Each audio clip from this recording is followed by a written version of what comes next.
जाती है तो उसकी फ्रीक्वेंसी चेंज नहीं होती, उसकी वेलोसिटी और वेवलेंथ चेंज हो जाती है। क्लियर है सभी को? उसके बाद जो इसका थर्ड पॉइंट है उसको देखिए, the product of refractive index and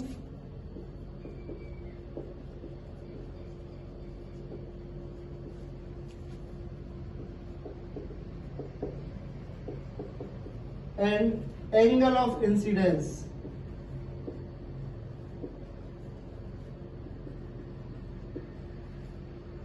at a point is constant.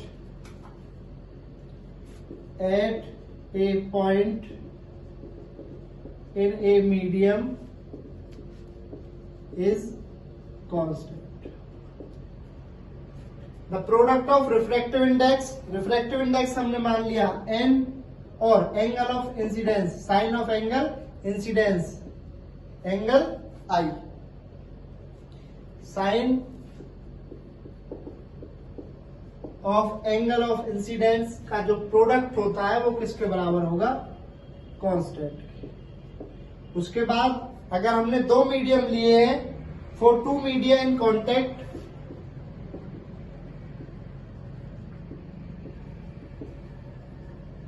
अगर दो मीडिया कांटेक्ट में है तो हम इसको ऐसे लिख सकते हैं N1 sine I is equal to N2 sine, या इसको I1 नाम दे दो, इसको I2 नाम दे दो। अब एंगल I1 I के बराबर, I2 R के बराबर, एंगल I1 एंगल I के बराबर, एंगल I2 R के बराबर, तो N1 sine I is equal to N2 sine I। अब साइन I के नीचे ले आए साइन R को, साइन I इसको नीचे लेके आए sine R N2 upon N। इसकी दूसरी डेफिनेशन हम ऐसे भी लिख सकते हैं, the ratio of sine of angle incidence to the sine of angle refraction is constant. Clear है? यहां पर ये टॉपिक होता है खत्म। इसके बाद आपको नेक्स्ट वीडियो में बताया जाएगा। अगर इस वीडियो में किसी बच्चे को प्रॉब्लम है तो हमें कमेंट करके बताएं। हमारी वीडियो को ज्यादा से ज्यादा लाइक करें, शेयर करें और हमारे चैनल को सब्सक्राइब करें। Thank you. Good afternoon students. Previous video में हमने आपको रिफ्लेक्शन ऑफ लाइट के बारे में बताया था।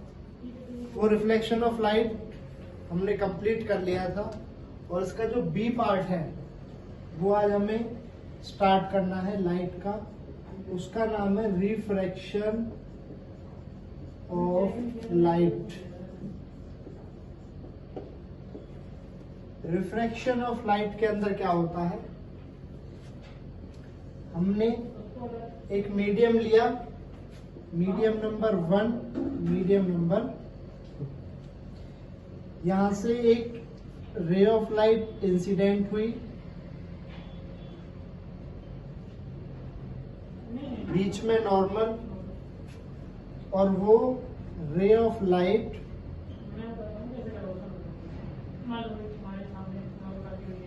इस मीडियम को पार करते हुए रिफ्रैक्ट हो गई। ये लाइट इंसिडेंट हुई है तो इस रे का नाम इंसिडेंट रे। ये रे रिफ्रैक्ट हुई है, इसका नाम रिफ्रैक्टेड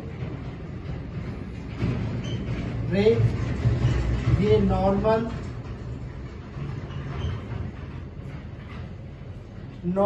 और इंसिडेंट रे के बीच में एंगल ऑफ इंसिडेंस, और नॉर्मल और रिफ्रैक्टेड रे के बीच में एंगल ऑफ रिफ्रैक्शन। ठीक है, angle I angle of incidence, angle R angle of refraction. Clear है सभी को?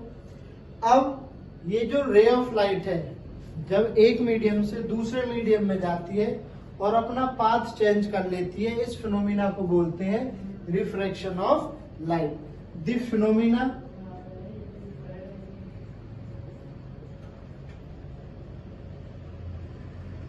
of change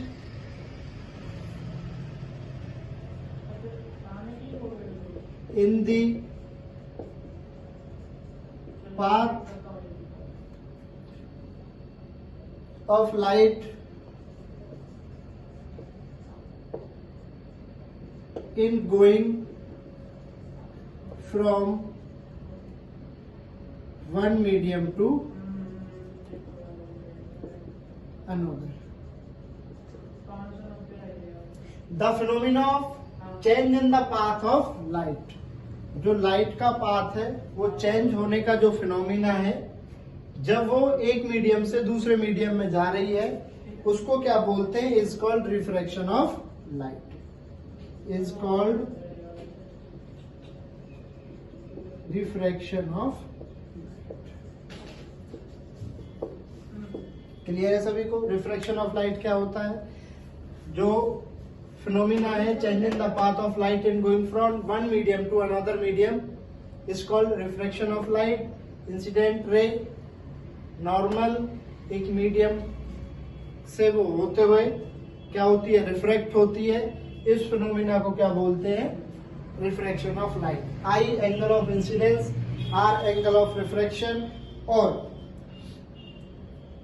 जो एंगल ऑफ इंसिडेंस है वो नॉर्मल और इंसिडेंट रे के बीच में बनता है. एंगल ऑफ रिफ्रैक्शन नॉर्मल और रिफ्रैक्टेड रे के बीच में बनता है. जो आपने रिफ्लेक्शन ऑफ लाइट पढ़ा था उसके अंदर जो एंगल आई होता था वो एंगल आर के बराबर होता था.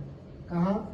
रिफ्लेक्शन ऑफ लाइट के अंदर. रिफ्रैक्शन के अंदर जो एंगल ऑफ इंसिडेंस है never be equal of angle of refraction. Angle of incidence या फिर बोल देते हैं angle of refraction are never equal to angle of incidence. जो ये एंगल आर है ये एंगल आई के बराबर नहीं होगा. किसमें? रिफ्रैक्शन ऑफ लाइट के अंदर. उसके बाद हम पढ़ते हैं वेलोसिटी ऑफ लाइट के बारे में.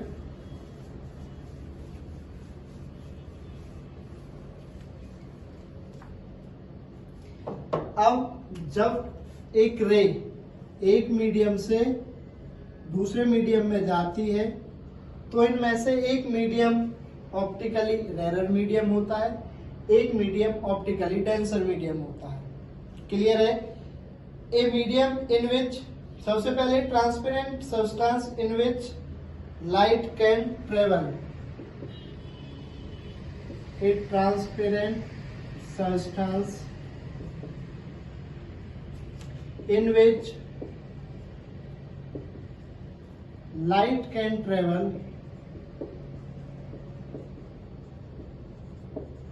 is called optical medium. उसको क्या बोलते हैं हम?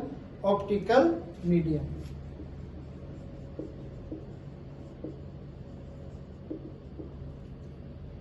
जिस ट्रांसपेरेंट सब्सटेंस के अंदर से लाइट ट्रेवल कर सकती है उस सब्सटेंस को हम बोलते हैं optically medium. A medium in which speed of light is more. A medium in which speed of light is more. जिस मीडियम के अंदर स्पीड ऑफ लाइट ज्यादा होगी is said to B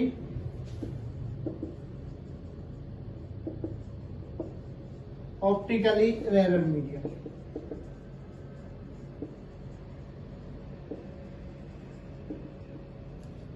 clear है? जिस मीडियम के अंदर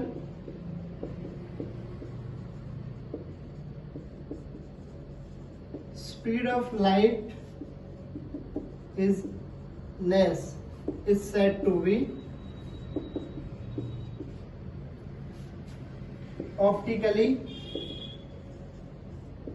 डेंसर मीडियम. अब ऑप्टिकली डेंसर मीडियम जहां स्पीड ऑफ लाइट कैसी हो? कम हो. जहाँ स्पीड ऑफ लाइट ज्यादा होती है उसे क्या बोलते हैं, ऑप्टिकली रेयर मीडियम। जहाँ स्पीड ऑफ लाइट कम होती है, ऑप्टिकली डेंसर मीडियम। जो स्पीड ऑफ लाइट है एयर के अंदर 3 × 10⁸ मीटर पर सेकेंड। उसके बाद जो स्पीड ऑफ लाइट है वाटर के अंदर 2.25 × 10⁸ मीटर पर सेकेंड। और जो ग्लास के अंदर स्पीड ऑफ लाइट होती है वो होती है 2 × 10⁸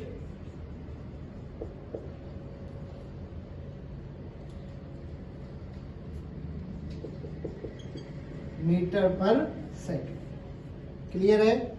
तो एयर हमेशा क्या माना जाएगा, ऑप्टिकली रेयर मीडियम इन दोनों के मुकाबले। अगर एक रे ऑफ लाइट वाटर से ग्लास में जा रही है तो वाटर ऑप्टिकली रेयर मीडियम और ग्लास ऑप्टिकली डेंसर मीडियम। ठीक है, तीनों के अंदर स्पीड ऑफ लाइट हमने डिस्कस की। Optical medium, A transparent medium in which light can travel is called optical medium. जिस मीडियम के अंदर स्पीड ऑफ लाइट ज्यादा होती है उसे ऑप्टिकली रेयर मीडियम बोलते हैं। जिस मीडियम के अंदर स्पीड ऑफ लाइट कम होती है उसको क्या बोलते हैं, ऑप्टिकली डेंसर मीडियम। एयर के अंदर स्पीड ऑफ लाइट 3 × 10⁸ मीटर पर सेकेंड। वाटर के अंदर 2.25 × 10⁸ मीटर पर सेकेंड। और ग्लास के अंदर 2 × 10⁸ मीटर पर सेकेंड। उसके बाद हम पढ़ते हैं absolute refractive index.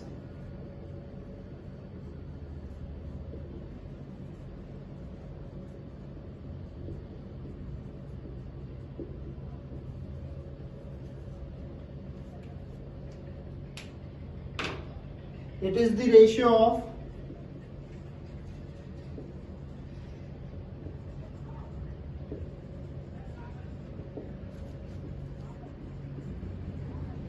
speed of light in vacuum to the speed of light in medium.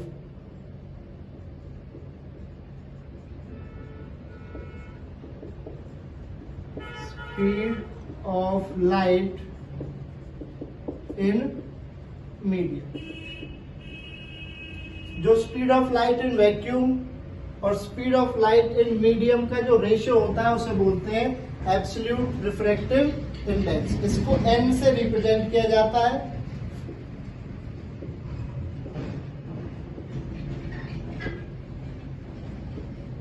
n से इसको रिप्रेजेंट किया जाता है। n equal to speed of light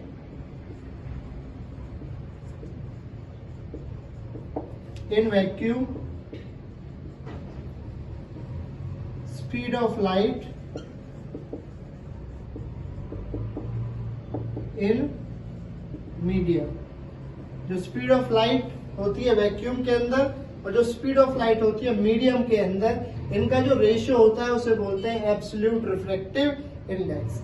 N से इसको डिनोट किया जाता है। जो स्पीड ऑफ लाइट है एयर की वो ऑलमोस्ट इक्वल है speed of light in vacuum. जो स्पीड ऑफ लाइट होती है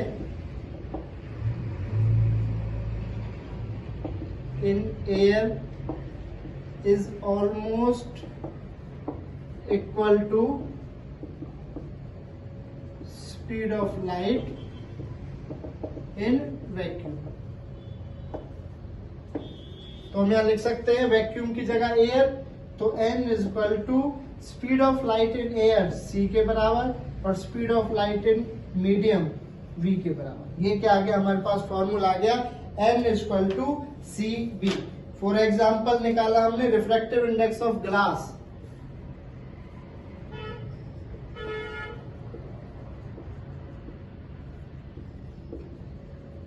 एक एग्जाम्पल लिया, रिफ्रैक्टिव इंडेक्स निकाला ग्लास का, तो वो क्या हो जाएगा, रिफ्रैक्टिव इंडेक्स n ग्लास का speed of light in air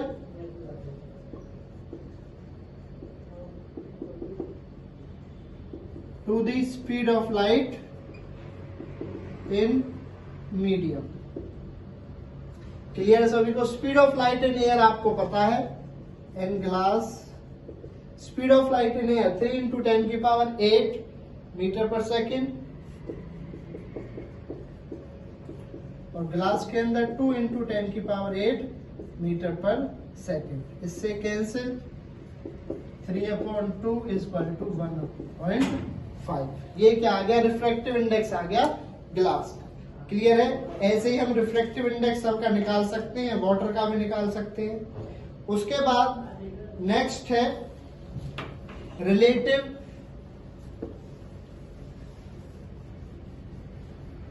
refractive index.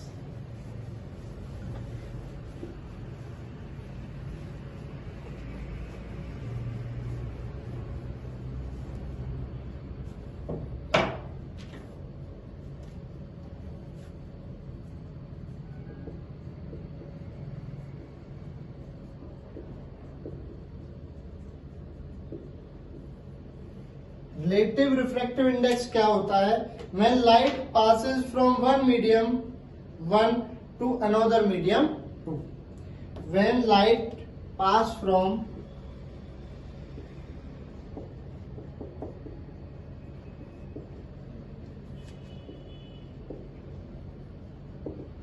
one medium 1 to another medium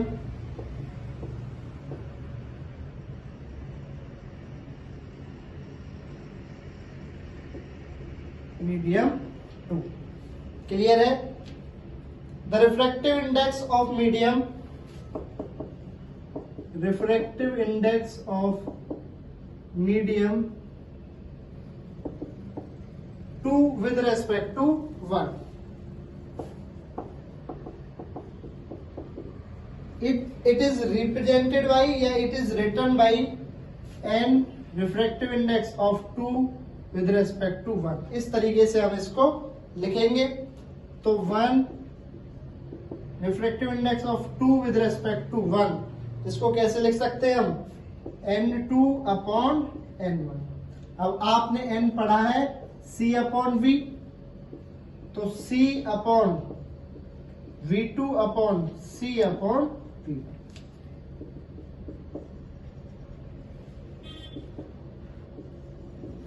C से C cancel, V1/V2।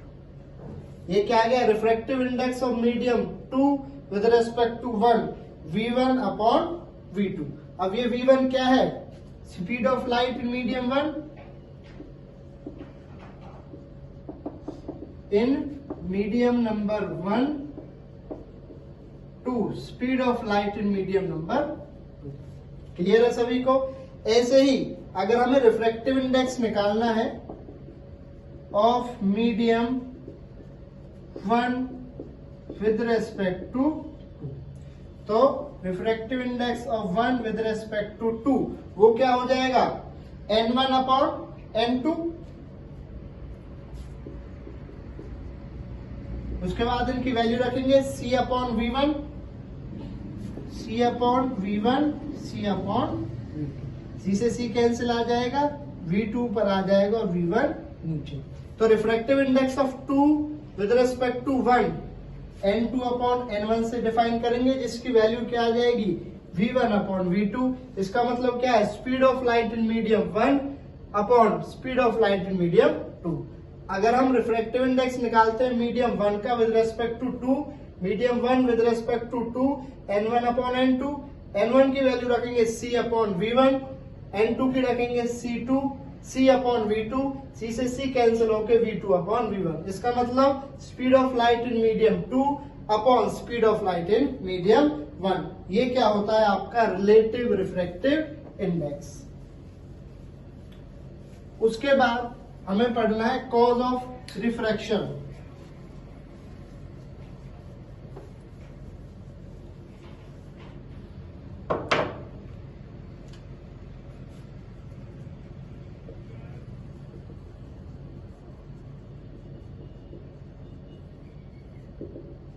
Cause of refraction क्या है? जो रिफ्रैक्शन है वो क्यों होता है? It is the change in the speed of light, change in the speed of light. जो स्पीड ऑफ लाइट है वो चेंज हो जाती है जब वो एक मीडियम से दूसरे मीडियम में जाती है, going from one medium to another. ये क्या है? कॉज ऑफ रिफ्रैक्शन है, going from one medium to another. Clear है सभी को? उसके बाद हमें पढ़ना है आज का last topic, laws of refraction. जो रिफ्रैक्शन होता है वो कौन कौन से लॉज को फॉलो करते हुए चलता है। तो सबसे पहले आपने पहले ही पढ़ रखा है, इंसिडेंट रे, रिफ्रैक्टेड रे और नॉर्मल सभी एक ही प्लेन में लाई करते हैं। Incident ray, refracted ray and normal all lie in same plane. सब एक ही प्लेन में लाई करते हैं। दूसरा, जब लाइट एक मीडियम से दूसरे मीडियम में जाती है, frequency of light does not change. Frequency of light does not change. जब लाइट एक मीडियम से दूसरे मीडियम में जाती है, रिफ्लेक्शन जब होता है, तो उसकी फ्रीक्वेंसी क्या होती है? चेंज नहीं होती। उसकी वेलोसिटी और उसकी वेवलेंथ क्या हो जाती है? चेंज हो जाती है। Velocity and wavelength are change. ठीक है? जब एक